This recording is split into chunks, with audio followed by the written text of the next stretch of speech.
Today we're going to take a closer look at one of the most popular and diverse groups of freshwater invertebrates, shrimp. Whether you're a beginner or an expert, shrimp can add color, activity, and personality to your aquarium. But not all shrimp are created equal. There are two main types of freshwater shrimp, Neocaridina and Caridina. What are the differences between them? How do you care for them? And which one is best for you? Let's find out. As I mentioned before, there are two main types of freshwater shrimp, Neocaridina and Caridina. They look very similar, but they have some key differences in terms of care level, water parameters, and breeding. Neocaridina shrimp are also known as cherry shrimp because they come in various shades of red. They are also available in other colors such as blue, yellow, green, and black. Some of the most common varieties are red cherry shrimp, blue velvet shrimp, yellow rice shrimp, and black rose shrimp. Neocaridina shrimp are very easy to care for. They are not picky about water parameters if they are stable and within a reasonable range.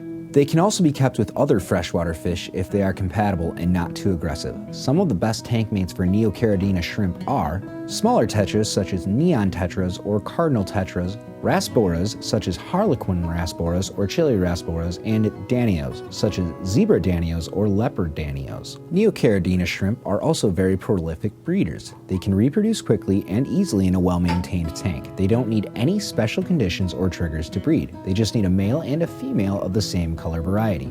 The female will carry eggs under her tail for about 3 to 4 weeks before releasing them into the water. The baby shrimp will look like miniature versions of their parents and will grow up in about 2 months. Caridina shrimp are also known as crystal shrimp because they have white bodies with colored stripes or spots. They come in different varieties such as red bee shrimp, black bee shrimp, tiger shrimp, and Taiwan bee shrimp. Caridina shrimp are more difficult to care for. They need more specific and stable water parameters than Neocaridina shrimp. They are best kept in species-only tanks or with other small and peaceful tank mates. Some of the best tank mates for Caridina shrimp are dwarf corridors such as pygmy cories or salt and pepper cories, autocinclus such as dwarf autos or zebra autos, and snails such as nereid snails or mystery snails. Caridina shrimp are also more challenging to breed. They need more stable and optimal water conditions to breed. They also need a trigger to breed such as water change or a temperature change, as well as a box filled with substrate for them to lay their eggs in. The female will carry the eggs under her tail for about 4 to 5 weeks before releasing them into the water. The baby shrimp will look like transparent blobs and will grow up in about 3 months. You need to decide how big of a tank you want. If you're only keeping shrimp, you can get away with a small tank, like 5 gallons minimum. But if you plan on keeping your shrimp with fish or other aquatic life, we recommend at least 10 gallons. Plus, you can have more shrimp in a bigger tank, and trust me, you'll want more shrimp once you see how awesome they are.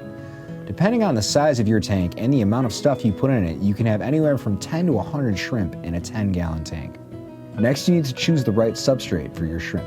This is very important because different types of shrimp have different preferences for water parameters, especially pH. For example, Caridina shrimp like soft and acidic water. For them, you'll want to use a dark-colored active substrate that lowers the pH and supplies nutrients for plants. You can use this substrate for the whole tank and pile it up in the breeding box for Caridina shrimp.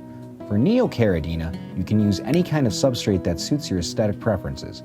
Just make sure it's not too sharp or rough for their delicate bodies. Now that you have your substrate sorted out, it's time to add some plants and decorations to your tank. Freshwater shrimp love plants because they provide them with food, shelter, and oxygen. You can use any kind of freshwater plants that you like, but some of the best ones for shrimp are mosses and floaters. Mosses are great for creating a natural-looking carpet on the bottom of your tank, and they also give your shrimp plenty of hiding places and surfaces to graze on. Floaters are plants that float on the surface of the water, like duckweed or frogbit. They help reduce the light intensity in your tank, which makes your shrimp feel more comfortable and secure. They also absorb excess nutrients from the water column, which helps prevent algae growth. Besides plants, you may also want to add some driftwood and hides to your tank. Driftwood is not only a beautiful decoration that adds character to your tank, but it also releases tannins into the water, which lower the pH and create a more natural environment for your shrimp. Hides are anything that provides your shrimp with a place to retreat when they feel threatened or stressed. This could be anything from a coconut shell to a ceramic cave to a PVC pipe. Just make sure there are no sharp edges or holes that could trap or injure your shrimp. Alright, so you have your substrate, plants, and decorations ready. Now you need to think about lighting, filtration, and heating for your tank. For lighting, you want to use a full spectrum LED light that fits your tank size. This will supply enough light for your plants to grow well without being too bright or hot for your shrimp. You also want to use a timer or dimmer to control the photo period of your tank. We recommend having around 8 hours of light per day for the best plant growth and shrimp activity. For filtration, you want to use something that is gentle enough not to suck up your shrimp or their babies. A sponge filter with an external air pump or hang on the back filter with a pre-filter sponge are good options to aerate your tank without worrying about the little shrimp getting sucked into your pump. We recommend using a Tetra Whisper 20 air pump for a 10-gallon tank or something similar depending upon your tank size.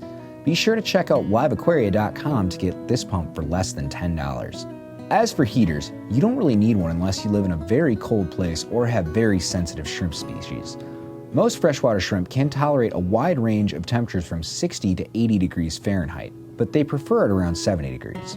Which type of shrimp is best for you? Well, it depends on your experience level, your budget, and your preference. If you're new to keeping shrimp or want a low maintenance and colorful tank, then Neocaridina shrimp are an excellent choice.